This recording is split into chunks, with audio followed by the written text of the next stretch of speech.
Hello, hello. This is also coming to a close for our interviews for the year, but this is the best one.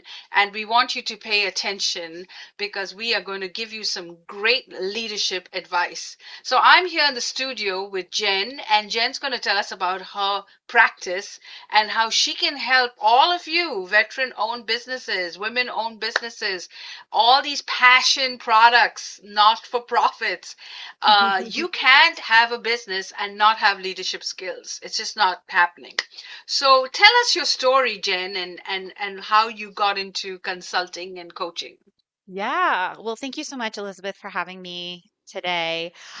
So my journey actually started in theater. I wanted to be on stage, I wanted to be in films, and so that's what I went to college for, which I think has really helped me in my business because I'm not afraid to take risks. I can get up and publicly speak. I mean, that certainly helped. After college, I graduated with my theater degree, went out to California to pursue the dream of being in Hollywood, and just got completely shut down.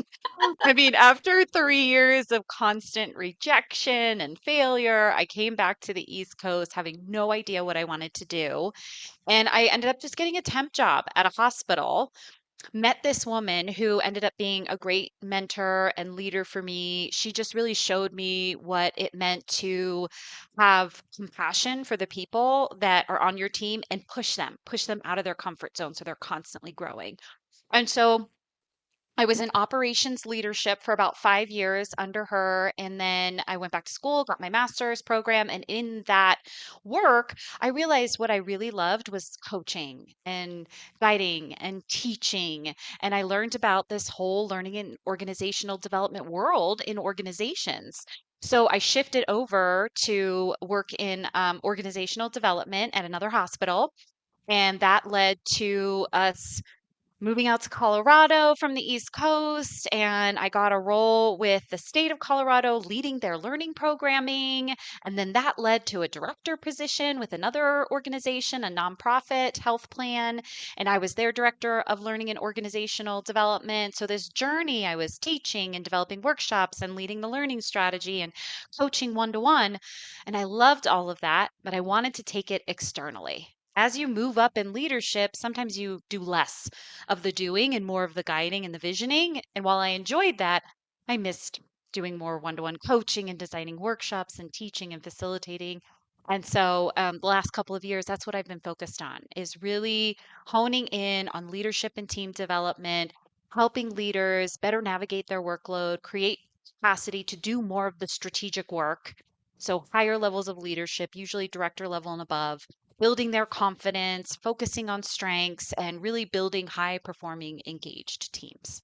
Yeah, and it's so important, because you're so good at your job, you're academically smart, Mhm. you've got all your qualifications, but especially I think for women, to lead a team in a male-dominating world, Yeah. that when I was vice president marketing, and I had a team, and to get the team to perform under you, and you have to step up, you can have all your emotional baggage with you at the time. And so, give us some holiday or New Year tips for leaders who are struggling to get their best out of their teams. Yeah. So, one of the practices that I've had since I was in formal leadership and I continue in my business is to take some time to reflect on the past year.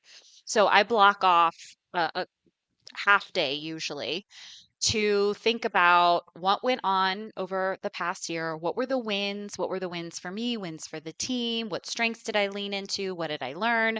Where are there missed opportunities? What didn't go so well? Where does the team need more support from me? So there's a number of questions that I'll dig through to really reflect on the past year and then start planning for the new year. How do I want to show up in the new year? How do I want my team to show up? If I'm going to show up this way, if they're going to show up this way, what What do we need to learn? What do we need to grow into to get there? So I think taking time to reflect, even if it's just an hour before the end of the year or an hour blocked off that first week of the year to really reflect and pause, think through the things that were good and bad and the ugly from the past year, and then how you really want to approach the new year. Picking some goals or targets for yourself, I think, is one of the ways that can help you start off right, the year right, and a foundation. And I will say, I was on a call earlier today with an individual who we did this exercise. And one of the things that he uncovered for himself is, I feel real drained because I have not been working in my strengths the past year. And I don't know that my team has either.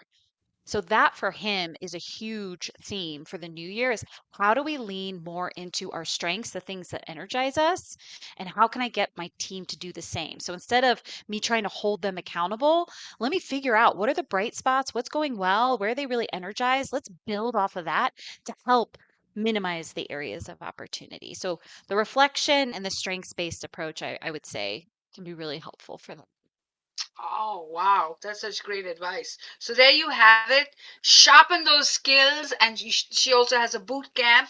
What's your website? How can people reach you and get this fabulous coaching and get themselves ready for the new year? Sure, they can reach out to my website. I'm at jenrecla.com, JenRecla.com. I've actually filled my boot camp. So the doors have closed because I'm at my max capacity. However, I will be running another one in the new year. And there is a wait list people can sign up for. There's a free delegation tool on the website as well. I offer a newsletter that people can sign up for. And I'm also very active on LinkedIn. You can find me on LinkedIn. I post almost every day about various leadership tips and stories. So there you have it. So make sure you enjoy all these great tools. And thank you so much for giving us your time and safe travels. And we shall see you in the new year. So thank you so much. Thank you.